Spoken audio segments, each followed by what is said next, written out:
You can find them on Twitter, you can find them on the gram. After listening to their podcast, you'll be sitting there like, damn, taking their teaching from one level to the next, reaching up to Canada and down to Mexico. So, Holley, one of the things that intrigued me when we kind of saw you on Twitter and got in touch with you was you created the design. What is the Bento box design thinking, and basically being able to pull out individual components of design thinking.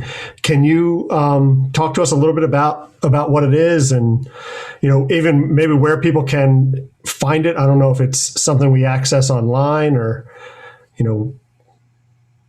Yeah, for sure. So I was thinking one day, I was actually listening to a podcast by Brene Brown.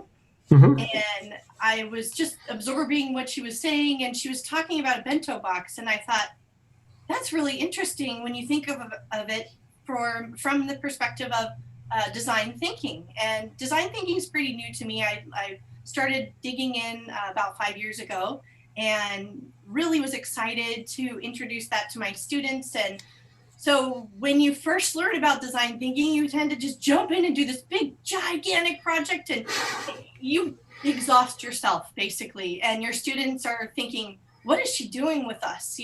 Where are we going with this? And so that was me.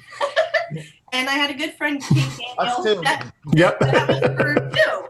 And so I started to think about this idea of how could we break this down and prepare our students to do a big, giant design thinking project. And so that's what I thought of when it came to me, the bento box, and just how it has little compartments inside. And so if we think of it as little compartments of goodness, that you're excited to open the box and do one little section when you get a chance, and introduce your students. So you could do a whole little compartment on empathy and really introduce them. What is empathy? Are you empathetic? And what does it take to be empathetic? And give them experiences in that area so that when you go to do a big, giant project, so to speak, you have a better understanding of all the pieces that it takes to get there. And so we looked at things like the define and test stage. And I thought about, my students are really good at getting feedback. They get defensive, and right away they're like, what are you talking about? That's my work. And I understand that. So it made me realize that you need to be given opportunities, and you almost need to be taught how to be open to feedback from someone else, whether it's your parents or your teacher or the community or your fellow students. And your spouse. Your spouse, yeah. So we use the bento box as an idea, a tool to let teachers know you can just do a little tiny bit at a time, and it doesn't have to connect to anything else, because really the purpose is to teach them to be able to understand that part of the process, the design thinking process. And one of the things we did with feedback was we gave them a picture of a sailboat, and we said, here's this picture of the sailboat. Now look at it carefully and tell us, how does it look compared to this student drawing of a sailboat?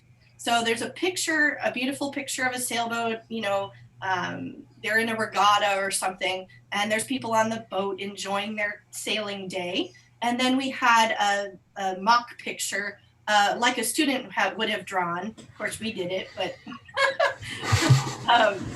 yes, Kate, my friend Kate did it because she's more talented at drawing than I am. So we showed the students this drawing, and we said, what do you notice? Tell us something you notice about this drawing.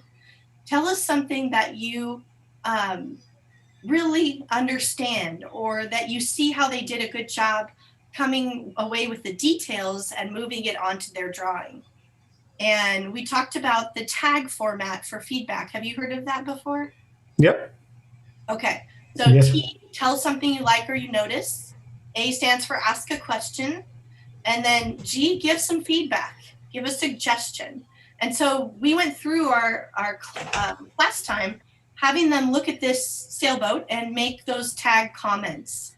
Oh, and it's not even like it's going at someone. They're just Right. Exactly. Because it was detached from a human being, they were very easily giving feedback. They were easily talking about it, discussing it, things like that. So they became more and more comfortable with the idea of how to give feedback, what it should look like. And we were able to say, now we wouldn't want to say, oh, they did a horrible job drawing that, the sail, it doesn't look anything like the other sail. So we taught them the parameters, the boundaries of how to give feedback appropriately and respectfully, with something that didn't matter to them. It wasn't important to them because they weren't connected to it. And from there, then we started to move into let's connect it to you. And so we said, here's the original photo. Now you can take the student drawing, rough draft sketch, you can embellish it, you can change it, you can start on a brand clean, fresh piece of paper and make your own sailboat the way you want it. And then be prepared for someone to take a look at it. And so that's what we did. Then it was able to transfer over. They made their own sailboat. We gave it a short time parameter so that they couldn't go have mom or dad start to draw. No professional artistry. And it was a very valuable experience. Then they experienced sharing with another student, talking about their drawing, using the tag feedback respectfully. And it was great. Thanks for listening to the Teacher Nerds podcast. Keep up with every new episode by subscribing on Apple Podcasts, Spotify, Google Podcasts, Anchor, or anywhere you listen. Remember to visit teachernerds.com, and that's nerds with a Z. Follow us on Twitter @TeacherNerds and on Instagram @TeacherNerdsPodcast. And thank you for being one of the Teacher Nerds.